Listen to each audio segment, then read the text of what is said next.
বন্ধুরা, আমি আদা দিয়ে লাল চা চাপিয়েছি। তো ব্যাপারটা হচ্ছে আজকে খুব সাদামাটা খাবার খেয়েছি।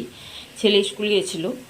এবার স্কুলে স্যাররা টিফিনে খাবার খেতে ওকে ছাড়ে না। এবার সকালে আমার স্কুল থাকে, তো যে কারণে ওকে আমি অল্প ভাত রান্না করেও দিতে পারি না যে 10টার সময় ও খেয়ে স্কুলে যাবে। তো তখন ও মুড়ি খেয়ে যায়। আবার ও ঘুগনি কিনে আনে, বলে মা মুড়ি দিয়ে দাও, তোমার সময়ে হবে না। তো একবার মুড়ি খেয়ে যায়, আবার স্কুলে মুড়ি খায়। ছেলেটা এসে আর ভাত খেতে খুঁজে না অবেলায়, আবার রাতে রুটি খায়। ওর ভাত খাওয়ার হয়ে ওঠে না।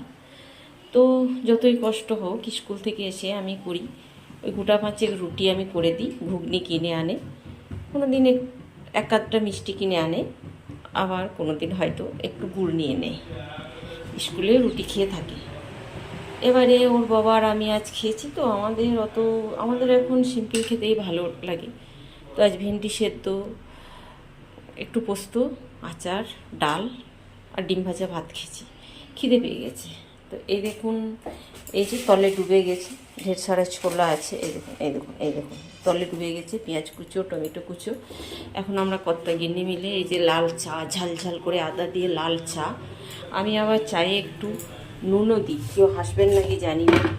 একটু মিষ্টির সাথে এক চিরুতে লবণটা খুব ভালো লাগে স্বাদটা, বিশেষ করে আদা দেওয়া চায়ে। তো এখন মুড়ি খাবো।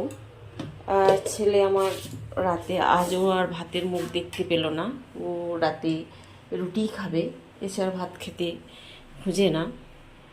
এই যে মুড়ি মাখলাম, তো আমরা স্বামী স্ত্রী দুজনের জন্য মাখলাম, দুজনেই খাবো, কারণ ছেলে চলে গেছে ফুটবল গ্রাউন্ডে। আর এই যে ঢের সারা পাস্তা আমি একবারে আনিয়ে নিয়ে এই ডিবাটার এক ডিবা করে, তো আমাকে বলে গেছে মা আজ আমার পাস্তা করে দেবে একটু বিকালে। কিন্তু মনে হচ্ছে আজ আর সময় হবে না, কারণ ওর স্কুলের জামাটা ছিঁড়ে গেছে, একটু কাপড়ের দোকান যেতে হবে, অ্যান্ড একটু ব্যাংকে টাকাও ছাড়িয়ে আনতে হবে। তো ওর মনে হচ্ছে আজ আমি একটু পাস্তা করেও দিতে পারবো না, ভাগ্যটা এমনই। আর ও খুব একটা বায়না এখন করে না শরীর অসুস্থ হওয়ার পর। তো কিছু উপায় নেই, এইভাবেই চলছে আমার জীবন। আমি চানাচুরও ঢেলে নিলাম, এখন আমি মাখবো। সব ভেতরে ঢুকে গেছে, তো এখন আমি চানাচুর মুড়ি মাখবো, চা দুজনে খাবো। তো ছেলেকে বলি একটু হয়তো স্কুলে তো ধরুন একটু ভাত বেঁচে যায়, দু একদিন ফেলতে হয়, তো দু একদিন হয়তো আমি আনার চেষ্টা করি বা এনেও দিই। তো ও বলে মা আমার অম্বল হয়ে যায়, গ্যাস হয়ে যায়, আমার খেতে ভালো লাগে না। তো যে কারণে ও আজ আর ভাত খাবে না। একবার রুটি খেয়েছে, দুবার রুটি খাবে, একবার মুড়ি খেয়েছে।